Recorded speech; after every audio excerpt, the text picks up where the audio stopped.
Hi there, it's Mark, back with the latest episode of Mastering Masks in Adobe Lightroom. And today I've called it Practical Solutions. We're going to be looking at the panel and how to keep tabs on all your various masks, how to exploit the fact that masks have an inherent dynamic behavior. We'll build a preset so we can really exploit that across several edits. And then I'm going to set you some challenges. We're going to have some practical edits to do. I'm going to show you the picture. I'm going to tell you what I think our goal needs to be. And you're going to go and try that. Press pause for yourself. Use the supplied images. And then we'll compare notes afterwards to see whether your solution was the same as mine. Spoiler alert, there's so many different ways to achieve the same thing. There's no real bad solutions. But it'll start to get us thinking about masks, their interaction, their overlap, their additions, their subtractions, and so on. Excuse me. I've been waiting for this call from Adobe about sponsorship. Hello? You don't say. You don't say. You don't say. Okay, bye. Well, what did they say? They didn't say. See you very shortly.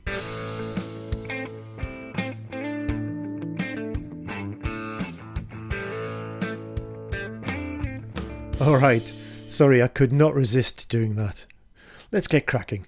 So, somebody pointed out to me that their mask panel looked a little bit different to mine, and it never dawned on me that they were actually different or could be different, because I've always had my mask panel the way I have my mask panel. So let's have a look at my mask panel, shall we? So D for my develop module, and let's click on, I'm not really going to edit this picture, but let's just click on masks and let's put, I don't know, put a subject one in. I don't care what it is, put a little bit of exposure on that, not really bothered. So now I've got a mask panel. Before I had a mask, it was purely this icon. Now I've got a mask, I get a panel, and it could have multiple masks in there. Indeed, we have already had examples where we've had multiple masks. Mine's always been here, and I've left it there. It doesn't really bother me. I'm used to it there, but it is floating. You can put it elsewhere to your convenience. However, and this was what was pointed out, for that person, it was here. It was part of the overall panel. So if yours is there, clearly it won't look like mine, but you can just click, drag and bring it out, or put it anywhere on your screen. But while it is here, let's just create some more masks. I'm just going to duplicate some of these. So duplicate mask 1, duplicate mask 1. As you can see, what is happening here is we're running out of real estate down here for the sliders I may wish to use on my mask. Especially when I pop one open and add or subtract. So let's add, I don't know, add a radial gradient. I'm not really bothered about what I do here. But again, I'm getting less and less room here to work with the effects I want to apply, and I have to scroll back and forward. However, for the sake of having the masks out, I get far more real estate, and I rarely have to actually scroll in this point here. So that's how you may have seen your mask panel being slightly different. Let's delete all masks here because I don't want them. And that's mask panels. Now, another thing we did last week in creating many masks, if you remember this particular picture of Venus, we had several masks, and one of the masks was this one, which was the iris and pupils. So if I put the overlay on, you will see that it is in fact both eyes, and that was identified for us by clicking on the person, and then in masking, person said, well, I've got hair, lips, eyes, etc, etc, which ones do you want? And one of the ones I picked was iris and pupil. But in doing so, and if I zoom in, what we noticed, and I'll switch this one off, what we noticed was this eye was darker than this one still, just because of shadow. So what I did to combat that was I added a highlight back into that eye and kind of balanced them. It was deliberate rather than accident, that I ended up with two pins very close together, and you may have found when you were working along with examples that that was a little bit awkward. So we'll look at that in our next picture rather than this particular picture, because you might not have played along last week. And this is our next picture. A reminder that all these pictures for this week are in a zip file on my website, and the link is down below in the video notes. Okay, let us artificially put a few masks close together. So I'm just going to grab a radial gradient here, and I'm going to spread this out on the horizon, add a bit of a glow, add a bit of a yellow to that glow. I don't know, I'll subtract a little bit using a linear gradient because I don't want it coming all the way down into the land. That'll do for now. And I want to put another radial gradient on, a little bit smaller this time. Something about that size. I'll just go and put it in place about there. Deliberately getting it very close to the other one. And I'm going to increase that a little bit more and a little bit more yellow in that. And I'll call it a day. But it doesn't matter whether I've got 2, 3 or 4 masks here. I have got a number of pins already. And differentiating between them can be a bit tricky if they're close together. The default settings for masks, I believe, is to always have them on auto. So it kind of goes to the one you want, but it can be a bit tricky. And especially depending on the colour of your overlay as well. But there's a toolbar to help us here. If you press T for the toolbar, if you don't already see it, I've got it shown here. But T toggles it off and on. And what does it do? It gives us the option to play with our pins. Currently on auto. One of the better ones might be selected if you've got a lot of ones close together. And this time, if you notice, as I select a mask, it will actually, I'll leave overlay on. As I select a mask, there's only one pin shows. There's 2 pins in that one because, well, as you can see, there's a minus sign in that one. That means there was a subtraction. So I've got those 2 pins clearly separated now. Mask 1 and mask 2. Other options include never, which is, I guess, fine if you've got a lot close together and you're actually busy doing the edit over here and you don't want the other pins to get in the way of what you're looking at. And always, which is the antithesis of what I'm trying to fix here. Alright, so I'll leave mine on auto generally and work around it. If they're too close together and I have issues, I'll just pop it into selected. What's this overlay mode? This is where you can see your mask on screen. Currently I've got color overlay, I think that's the default, where my chosen color is shown where the mask is. Other options include color overlay on black and white, so essentially the same, but the rest of the picture is rendered in black and white. Image on black and white, so my mask is color and the rest of the picture is black and white. Image on black, image on white, and purely black on white. I've not really found a massive use case to regularly change those or go anywhere outside of just show my normal overlay, i.e. color overlay. But I'll leave you to play with them. You might find you prefer one to the other. Let's move on now to our next picture, after which we will then be doing some little editing challenges. This is Herd Groin Lighthouse in South Shields. Let's press T to get rid of the toolbar and let's close the side panel to give ourselves some more screen to play with. Okay, so what we're going to do here is some editing that may or may not be necessary. We're using this as an exercise to learn about masks to target the correct things, and there are many ways to do that. But first I must straighten this picture. I'm going to use my spirit level on the horizon, click once, drag and release. Okay, I want to target the lighthouse itself. So what are our options? Well, we might think that subject is the right way to go. And not really, because it has selected all the sky that you can see through it. So we might want to refine that. And there's nothing wrong with doing that. But for the purpose of this exercise and learning the masks, might there be a better mask? Let's delete that one. And let's try architecture or landscape, within which it should find, well, it's found sky, which has the usual issue with sky. Look how it's bled into the lighthouse, it's bled past the horizon, it's in part of the sea. Architecture, okay, there's a little bit spilled over to the piers in the background, but that's remarkably good. Obviously vegetation, water, natural ground won't be right, so let's go with architecture, create that mask, and let's just delete the little bits at the end by subtracting with a brush, our good old basic standard. And let's now edit this. I want to put a bit of clarity in the lighthouse. I want to brighten the lighthouse, and I'll put a bit more saturation in the lighthouse. Before and after with a backslash key, we get that. So knowing our masks and what the options are, and infallibility of some of them, helps drive our decision.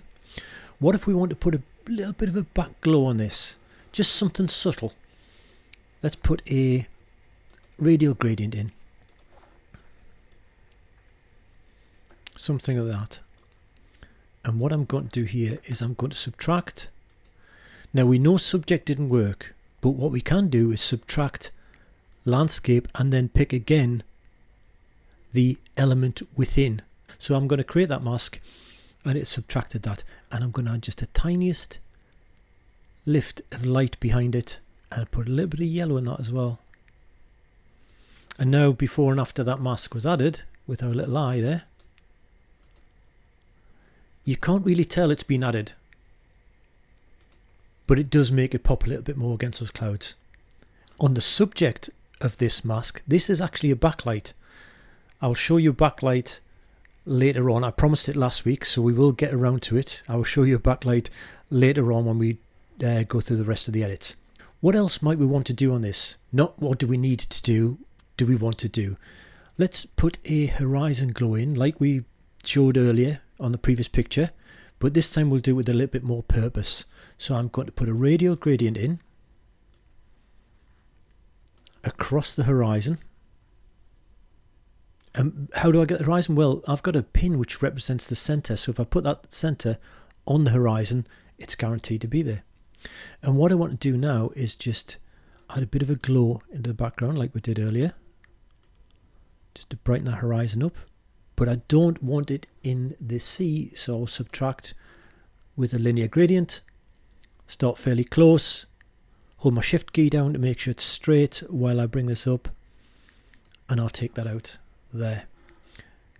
Before and after, you can see how we've brightened the horizon, and a bright horizon would bleed into the sea. It wouldn't all of a sudden stop and make that horizon line look more stark. What about the wall? What if we wanted to add more contrast and possibly even darken that wall? What are our options? Well, our options could include going back into landscape, as it were.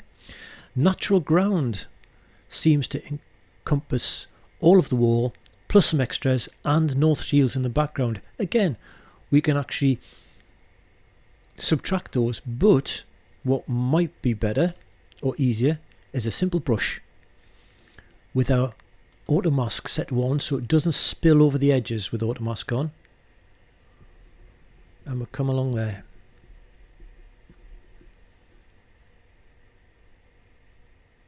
Like so. It has gone a tiny little bit over the top, so one of the things you can do rather than go to subtract is to hold down your option key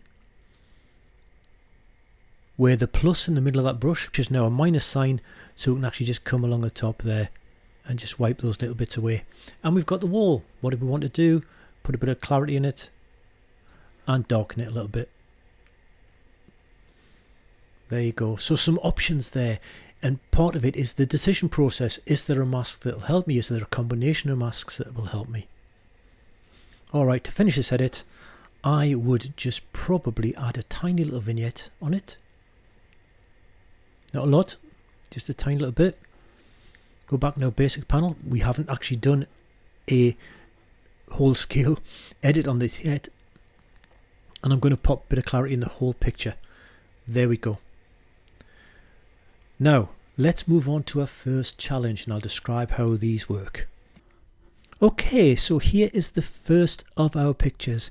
This is a statue of a lioness on a jeep in Exhibition Park in Newcastle and a sunset. What I'd like to do is to brighten the sky a little bit so we've got more drama in contrast, and certainly brighten this sunset in colour and saturation such that it also spills over the side of this jeep and that we're seeing more of the jeep. That might not make sense, but hopefully that does. So I want you to try and do that from that with just masks.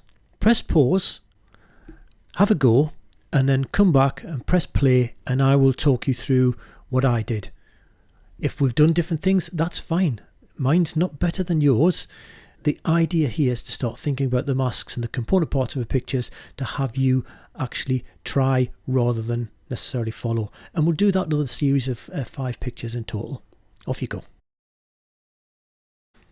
Okay, I would love to know how you all got on. Perhaps leave me a comment. This is how I did it. So, masks, I had 3 masks. First, I addressed the object. Now, I didn't know whether that was a subject or not, and I could have tried. I didn't. What I decided to do is I went straight into the landscape options because I wanted to see what the landscape was broken up into.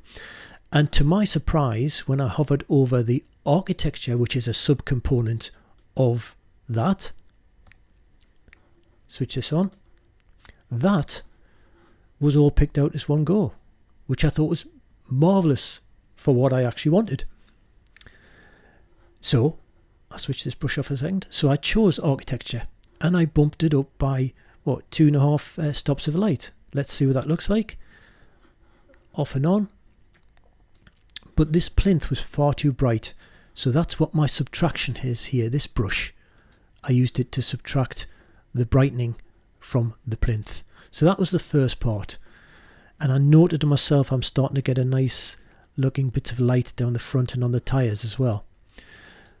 My second is another radial gradient, and what I wanted to do here was address the sky, but I didn't want the whole sky. I wanted to keep a good vignette on it, so I went for another radial gradient.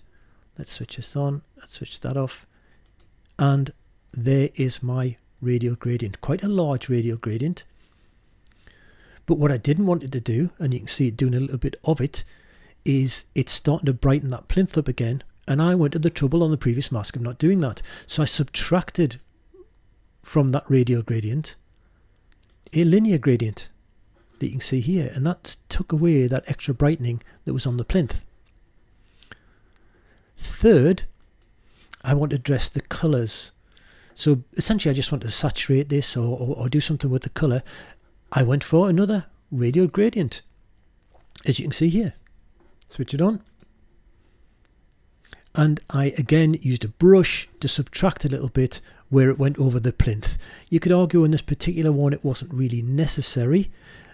The edit itself in this mask was to bump up the temperature somewhat, as you can see, and that produced a nice cascade of colour along the side of the Jeep as well.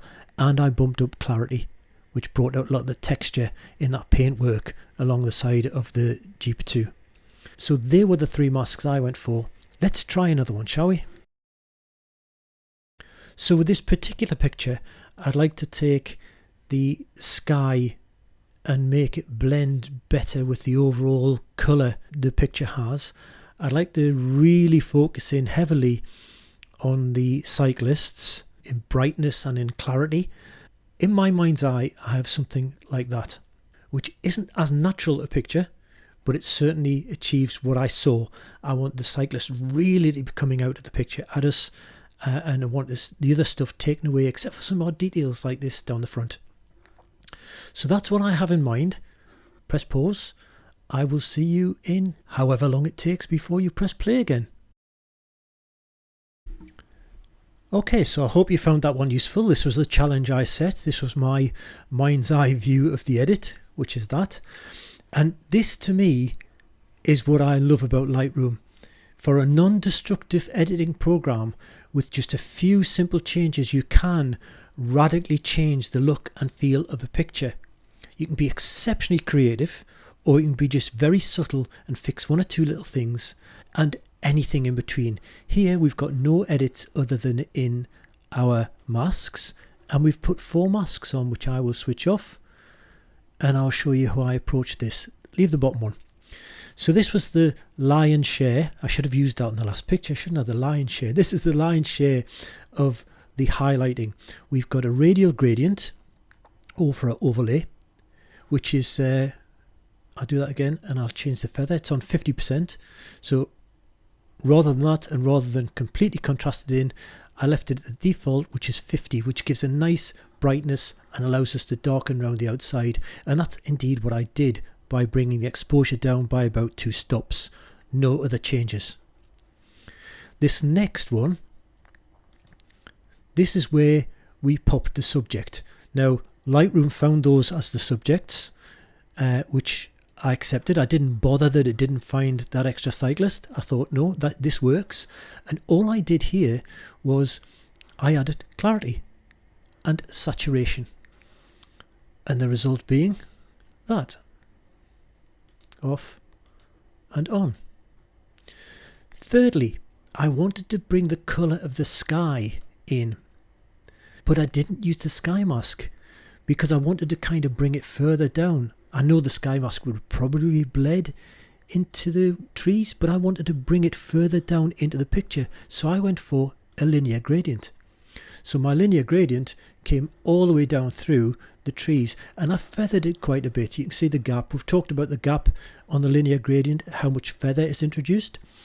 And this time I obviously, well, I just subtracted the subject, otherwise it would have eaten into the subjects too. So because of the nature of this picture, the linear gradient was far better for my sky and what I wanted to achieve. And what did I do? I bumped up the yellow. So with the overlay off, I just played with the yellow tint till I got somewhere that started to match some of the tones and such from the bottom. I was never going to get it brown. I wouldn't want it brown, but I just played with that and brought the highlights and whites down to try and balance that all out. Finally, I wanted to darken the overall bottom of the screen to lift your eyes up in, but keep these bits more defined. So what did I do there? Again, a linear gradient. And there it is, with a big feather. But in using clarity, I was able to preserve the contrast and pop the texture in those more worn out bits. So together, they all made that, before and after. So this is Frankie, who I've done a number of cosplay shoots with, and what I would like to do here is to darken the background, particularly in the rear. Now remember, Adobe thinks the background is everything except the subject, so when I say background in the rear, that makes sense knowing what Adobe thinks background is. So I'd like to darken the background in the rear. I would like to put more definition and contrast into her outfit. I would also like to have a general backlight, and for the hell of it, I want to recolor her hair as well. So my mind's eye view is that. So that's what I'd like us to try using masks. Again, there's been no other edits there. Press pause and I'll see you very shortly. Okay, so before we get into what you did and what I did, a word about separation, using brightness to separate the subject, to make something pop. Let's say we want Frankie here to be brighter. Let's say brighter by about half a stop. Well, we could bring Frankie up half a stop. There you go, about 50. That's a little bit too bright on Frankie herself, perhaps, but she is brighter than the background. Alternatively, we could go at the background and we could lower the background half a stop.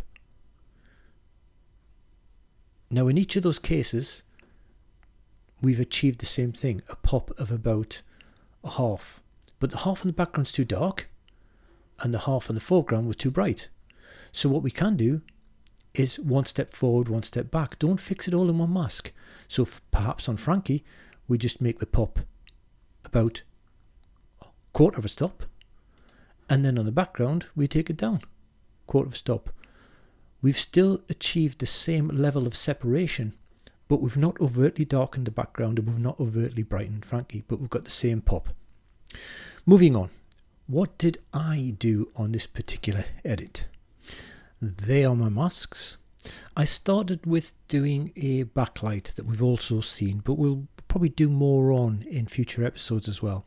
So I created a radial gradient and I subtracted subject, which was Frankie, leaving this, and then I increased the exposure by just over a stop. Next, I wanted to do what we've just seen. I wanted to do some sort of background separation. So this particular mask is the background. Remember, background is anything bar the subject. And what I've done here, overlay off with my O key, is I've lowered the background half a stop. I then, being lazy, rather than go and create a new mask subject, I just simply clicked there and said duplicate and invert, because when you invert a background it becomes a subject, when you invert a subject it becomes a background. So this gives me my subject, or as it was written here, mask 2 inverted. Incidentally, when you're going through your masks, I don't know if I mentioned this before, and you want to label them, you can just double click on the word and say background down. Oh, I can't spell BG. Background down.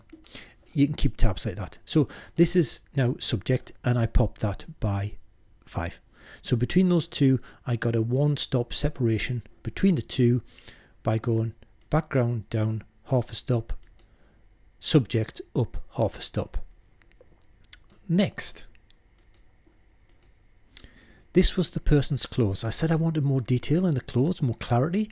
So I went to the person mask, and within the person mask I chose clothes, and within those clothes I added a bunch of clarity. And you can see the effect that it's had. Next mask, I went to the hair, person, hair. So you can see the mask. And while I was on the hair, all I did was I played with the hue to change the colour of the hair. Okay, I might just leave it there this time. Finally, I said I wanted to lower the background but in the rear. And we now know that the background from that mask is everything bar Frankie. So what I did was I did a linear gradient instead. The linear gradient selected all the way down, so that's my actual background, my reality background, and I subtracted the subject. And then once I had that, I brought the exposure down, one and a little bit stops. So overall, we use my backslash key, before and after, we got that. Okay, so now I need you to bear with me. Let's just go back to our masks, and where we had BG down, we're going to label this one subject up. So double click, subject up. Okay, and we're going to create a preset. Now this might not make sense to you at all, just follow along. Oh, I can't spell subject.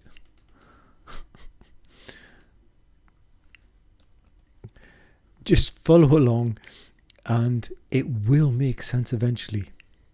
We're going to use it later on in this episode. We're already running on to half an hour-ish, but it's worth wading our way through this. It's all good stuff.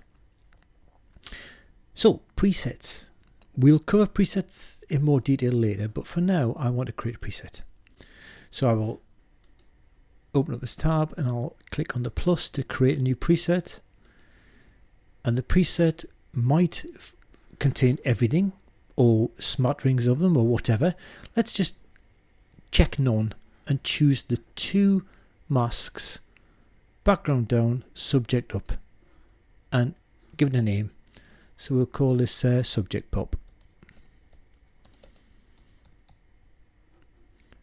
And we'll click create, and there it is, subject pop.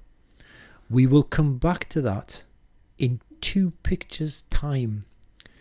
So hopefully you did that okay. Don't worry if you didn't, we'll cover it in more detail in a future episode.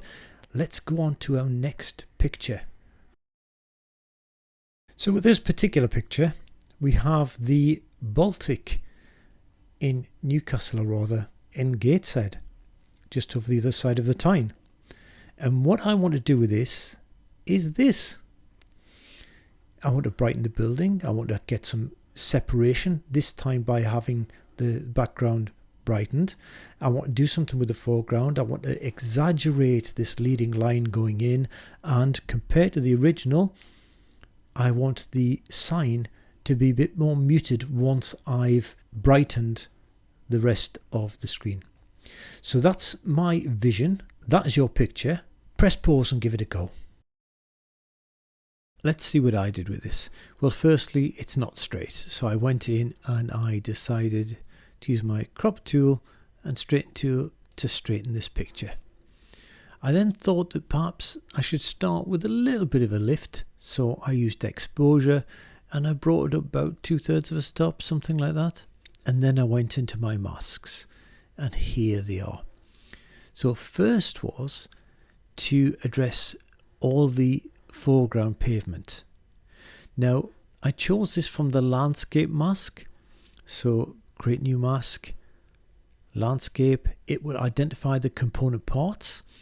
One of the component parts in this case, it would normally pick out mountains and sky and water and this, that and the other. In this one it's sky, architecture and artificial ground. So I chose artificial ground. So in artificial ground, switch it on.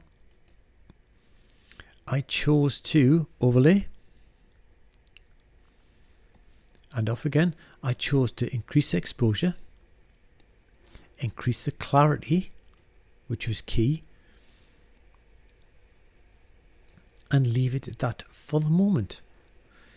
The next one was landscape again, and this time I chose architecture, and here it picked out, as we showed earlier, the actual buildings. Overlay, not including the people. And I chose exposure again, but this time saturation. I wanted to bring the saturation up to about 50 or so. I didn't want 50 or so, I just wiggled the slider till I liked it, and it happened to be 50. Next, I wanted this glow behind the Baltic, so I chose a radial gradient. Overlay, there it is, and in that radial gradient I bumped up the exposure about 0.8 to 0.9. I bumped up the temperature to get this yellowness in it and a bit more saturation, but I also subtracted a linear gradient to stop all of that surrounding also coming round into the foreground. So I was kind of cutting it off at the horizon but allowing a little bit of leakage. Then I wanted to do something with this leading line. So in this mask I chose object, O for overlay, and there is the object. I just simply drew down with the object. Let's do it. Here we go. Create new mask, object. I came down, across, and the beauty of an object is, look at how bad that can be, but how good Adobe then is. That's brilliant. Okay, so we'll get rid of that one. Where was I? I was on this one. I chose object, and within that object I decided to bring up the color to match. I brought up the clarity, add some definition in there, and I didn't when I originally do it, but I think I will nudge the exposure just a little bit too. Finally, if I go back to here, this has now become far too bright, this bit in the middle. So my last mask was this one, which was just an object selection, O for overlay, around that. And in that I brought my highlights down, rendering it a lot more tame. And there was the final picture. Backslash key for before and after, before and after, and there was our picture. And finally we have a picture of Ella by St James's Park. Now what I want to do was just a basic pop, a bit of separation and some brightening of the clothing. So I came up with this. See what you can do with that.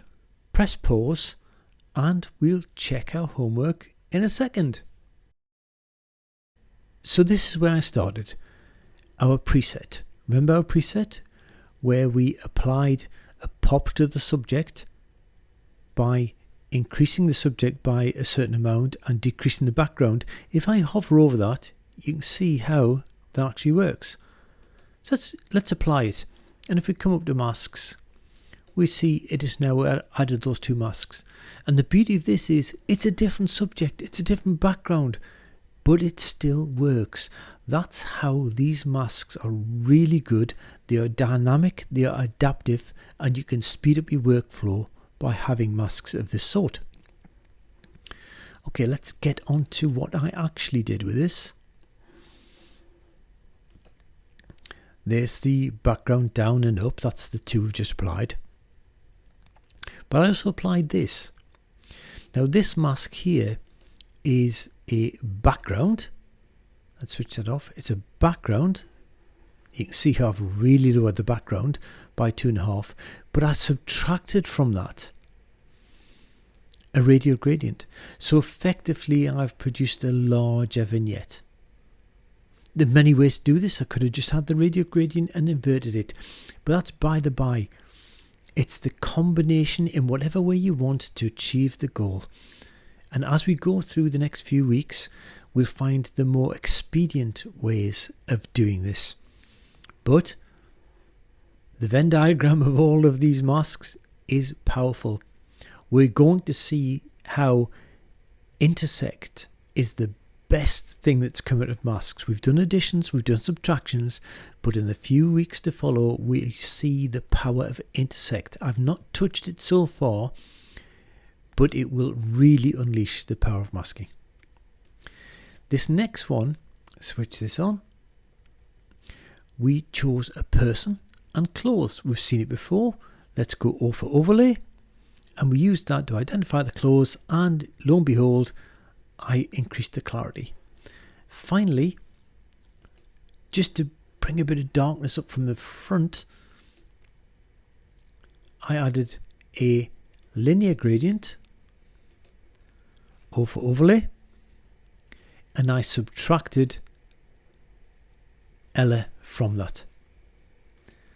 So that was our final picture, before and after, with the backslash key there and there. Okay, I hope you enjoyed this. It was a bit of a different approach for me in giving you examples to work on, allowing you to pause this and then comparing notes after. Yours wasn't wrong, mine wasn't right. They're just multiple ways of doing things, but it gives you the opportunity to test what knowledge you've picked up so far and then look at how I approached it, and possibly what you end up doing is exactly what you did or somewhere in between. So that's it. Throw any questions and queries you have in comments. Let me know how you actually got on this, because it's a new way of doing this, and I'll see you next week for part 4. Oh, subscribe, ring the bell, click on the like, do all of those things please. Thank you very much. Bye for now.